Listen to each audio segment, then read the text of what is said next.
ही आहे पांढरी पांढरी, ती पांढरी हळद आहे, ह्याला आंबे हळद पण म्हणतात. ह्याचा वास जो आहे तो आंब्यासारखा येतो. आणि ही आपली साधी हळद, गावठी हळद आहे. हे बघू शकता, याचे कंद किती छोटे आहेत.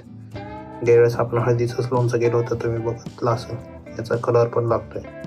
तर ही पिवळी आपली साधी हळद आहे आणि ही पांढरी हळद आहे. पांढऱ्या हळदीचं लोणचं पण होतं आणि टॉपिकल म्हणजे ब्युटी प्रोडक्ट्समध्ये पण यूज होतं, म्हणजे जे चेहऱ्यावर किंवा स्किनवर लावते तेवाला. आणि याच्यात मिरची घेतली आपण. तर हे बघू शकताय तुम्ही किती विजिबल फरक आहे. ही पिवळी आपली कॉमन हळद आहे आणि ही आहे ती पांढरी हळद आहे. तर बघू शकता, ही पांढरी हळद, ही पिवळी हळद, ही अशी छोटी आहे ती. आता आपण ह्याच्यात मिरची ॲड केल्यात. मिरची ह्याच्यासाठी की ती तेल झालं पाहिजे मिरचीचं, आणि एक तिखटपणा पण येणार आहे. ही जी हळद आहे ती, ह्याला सुगंध म्हणा किंवा वास म्हणा आंब्यासारखं आहे, म्हणून ह्याला आंबे हळद पण म्हणतात. आणि ह्याच्यात एक कॉम्प्लेक्स फ्लेवर तयार होणार आहे.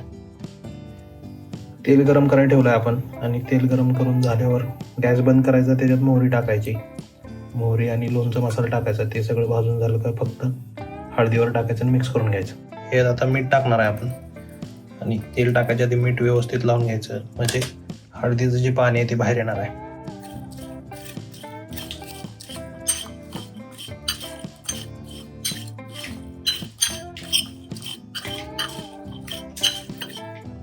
तेलाला उकळी आली बघा.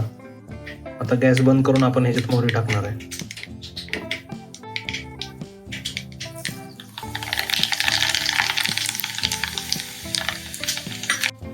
आणि मोहरी झाल्यावर त्याच्यात आता आपण 1 चमचा लोणचं मसाला टाकणार आहे. आता तेल आपलं गरम आहे तोपर्यंतच आपल्याला ह्यात ॲड करायचं आहे.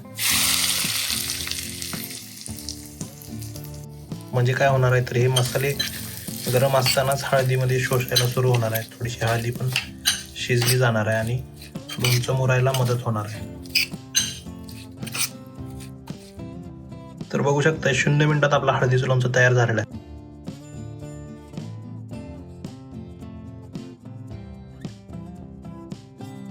लगेच पण तुम्ही हे लोणचं खाऊ शकता, किंवा मुरवायचं असेल तर 8 दिवस तुम्हाला बरणी बंद करून ठेवायला पाहिजे.